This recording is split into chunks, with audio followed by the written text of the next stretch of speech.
Walang pinoprotektahan, walang kasinungalingan, serbisyong totoo lang.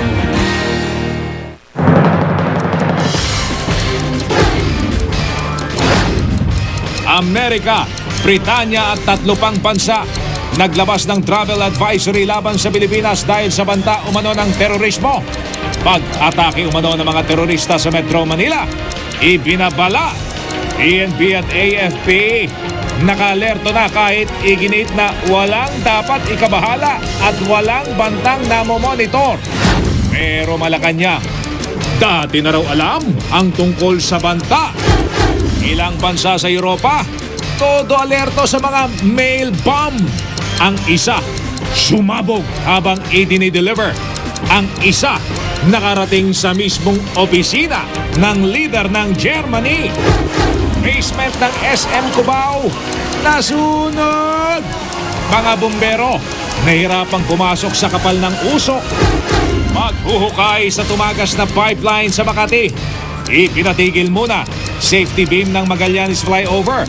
Tinamaan kasi. Higanting sinkhole sa Germany. Kotse at garahe. Nilamon. Matador sa Colombia. Nakitaan. Matapos mapunit ang pantalon ng masuwag ng toro. Pero, the show must go on. Mga nangangarap maging milyonaryo. Ilan na naman sa mga lotto outlet para sa mahigit 300 milyong pisong jackpot. Pero opisyal na simbahan, binatiko sa mga nagdarasal para manalo. Baguhang kapuso star na si Sam Quinto, kinakabahan daw sa kissing scene nila ni Senador Bong Revilla. At dating Survivor castaway Jeff Gaitan, sasabak na rin sa pagpapasexy. Ngayong single na raw siya.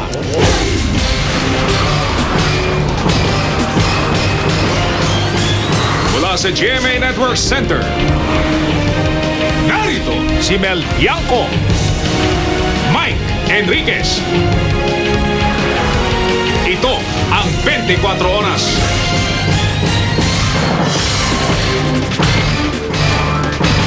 Magandang gabi po, 5 bansa na ang naglabas ng travel advisory laban sa Pilipinas dahil sa banta umano ng terorismo. Base raw sa mga natanggap nilang impormasyon, posibleng may mangyaring pag-atake sa bansa, kabilang po mismo sa Maynila. Kabilang sa mga delikado umanong lugar ang mga shopping mall, simbahan at yung mga lugar na pinupuntahan ng mga dayuhan. Pero ayon sa ating mga pulis at militar, walang nakaambang panganib mula sa mga terorista sa ngayon. Nakatutok si Sandra Aguinaldo. Matapos ang mga nabunyag na planong pag-ahasik ng terorismo sa iba't ibang bansa, sunod-sunod na naglabas ng travel advisory ang 5 bansa laban sa Pilipinas. Kabilang dito ang Amerika, Canada, Australia, United Kingdom at New Zealand. Kabilang sa mga posible umanong target ang mga shopping mall, sambahan o places of worship at mga lugar kung saan maraming foreigner. Sa travel advisory ng Australian government, sinabi nitong may natanggap silang mapagkakatiwalaang report na may nakaambang terrorist attack sa Maynila.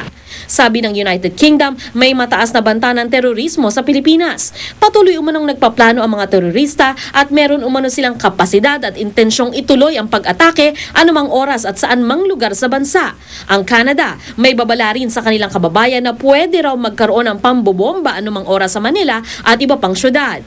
Ang US naman, nagbabalang ang terrorist attack ay maaring maganap kahit sa Maynila, kaya't binigyang babala ang mga Amerikano sa Pilipinas. Ang New Zealand, nagsabing patuloy daw silang nakakatanggap ng ulat na nagpaplano ang mga terorista ng pag-atake sa mga lugar na maraming foreigner.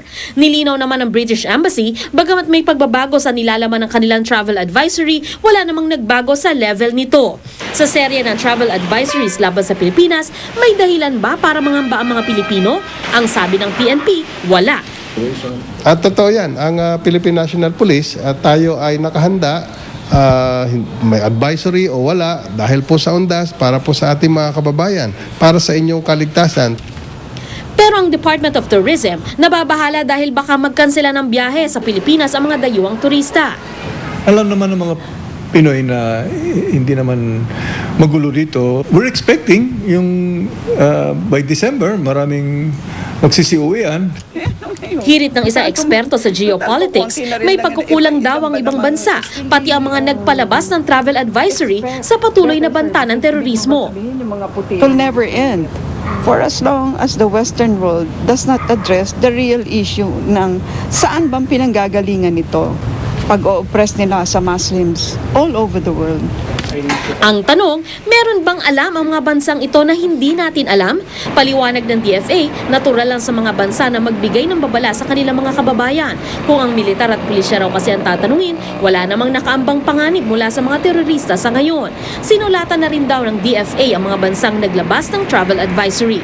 What we expect our colleagues in the foreign embassies, of course, is also to regularly review and update their travel advisory, because we do know that there is a generally relatively peaceful condition in our country.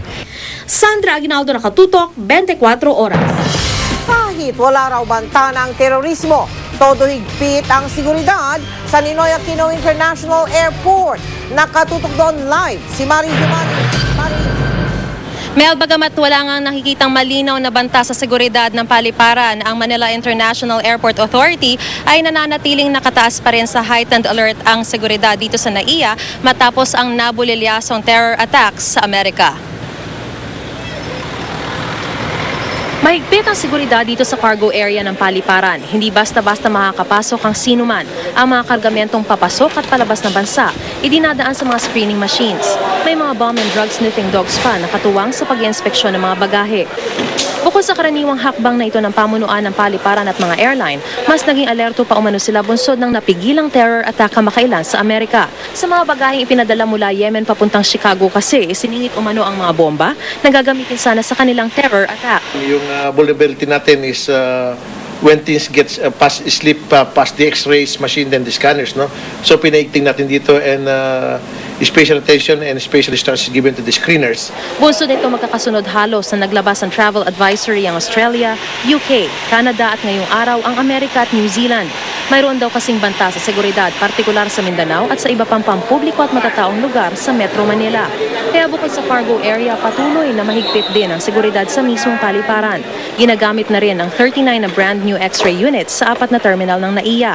Maya't maya rin ang pag-iikot ng mga K9 units. There is no cause for alarm up to the point of being panicky, no? And up to the point of calling the armed forces to be out of the streets in full force.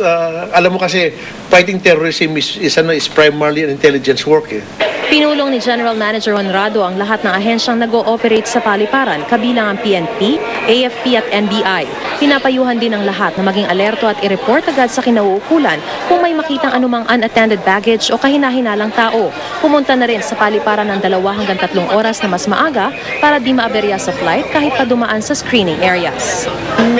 Talagang mahigpit siya dahil siyempre may dagsa yung mga tao, lalo mga papuntang dagsa. Siyempre kailangan talaga dyan yung mahigpit ang security. If that's for our safety, it's very good. Yeah? Not see any trouble about that. It's good for everybody. Yeah. Mel, sa kabila ng ganitong mga travel advisories, hindi naman nababahala ang pamunuan ng NAIA sa pagbaba ng bilang ng mga turista. Nung nakaraan din daw kasi nagkaroon ng mga ganitong travel advisories, pero hindi nagkaroon ng mga tinatawag na dramatic decrease sa bilang ng mga turista sa kabila ng ganitong mga paalala. Mel? Pero Maris, doon sa side ng mga pasahero, no, meron ba mga pagbabago o mga karagdagang mga patakaran na kailangan sundin bago makapasok sa loob ng airport?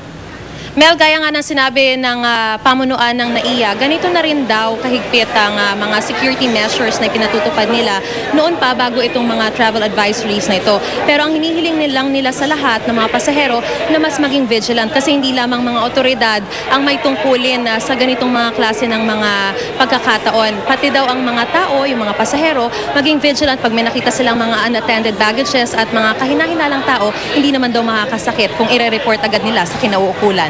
Mel? Maraming salamat sa iyo, Maris Umali. Doble higpit ngayon ang pag-iinspeksyon ng Philippine Postal Office sa mga pakete o package na palabas at papasok ng ating bansa. Mabuti na raw ang nag-iingat sa gitna ng tangkang pagpupuslit ng mga package na may lamang bomba sa Amerika at ilang bansa sa Europa. Nakatutok si Susan Enriquez. Matapos munti ka makalusot ang 2 package ng bomba mula Yemen patungong Estados Unidos noong 1 linggo, ayaw pa kasiguro ng mga tauhan ng Philippine Postal Corporation. Kaya mas magiging mabusisi pa raw sila sa pagsusuri ng mga package na lalabas at papasok ng bansa. At kahit maano-maano pa ang pag-check ng mga package sa PhilPost, matagal na raw silang naghihigpit sa mga dumadating na package, bunsod na rin ng iba't ibang dahilan bukod sa seguridad. Pag galing po sa risk country, halimbawa Pakistan, India, China, binubuksan po yun. Yemen, binubuksan yun. O di kaya naman ay misdeclared o di kaya ay fictitious ang mga detalye. May mga fictitious address kasi natin, nakikita agad natin yan. Tapos yung mga galing sa high-risk countries na medyo madalas na ginagamit ng mga syndicates. Kung questionable ang package, ipapadala ito ng PhilPost sa Bureau of Customs. Doon ay bubuksan ito sa harap ng may-ari at ng pulis. Sakaling di agad dumating ang may-ari, bibigyan ito ng 30 araw para kunin ang package. Pero kapag di kinuha, kukumpiskahin ito ng gobyerno. Pinamamadali na ng PhilPost ang paglalagay ng bagong x-ray machine sa kanila. Yung x-ray, may balak ba kayo na expedite? expedite. Meron talaga kami noon eh. Kaya lang kumisa, alam mo na, funding kumisa, alam mo naman sa government, di ba? Pero ito talaga pa-approve namin. Ang PNP handa naman daw magpadala ng bomb sniffing dog sa PhilPost para tumulong kung kinakailangan. We are prepared to extend assistance sa kanila, particularly siguro sa paggamit ng ating mga canines, yung mga aso na nagde-detect ng explosives.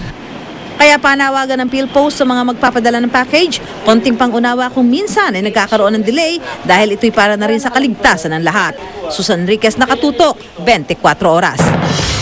Kung ang pulisya at militar diretsahang itinanggi ang banta ng terorismo, iba ang tono ng Malacanang. Bagamat hindi dinetalye, ayon sa palasyo, alam na raw ng gobyerno ang tungkol sa banta. Mula sa Maynila, Nakatutok Live, si Lay Alvarez. Mel, bago pa man ang mga travel advisories ay batid na raw ng pamahalaan ang umunoy banta ng terorismo sa bansa.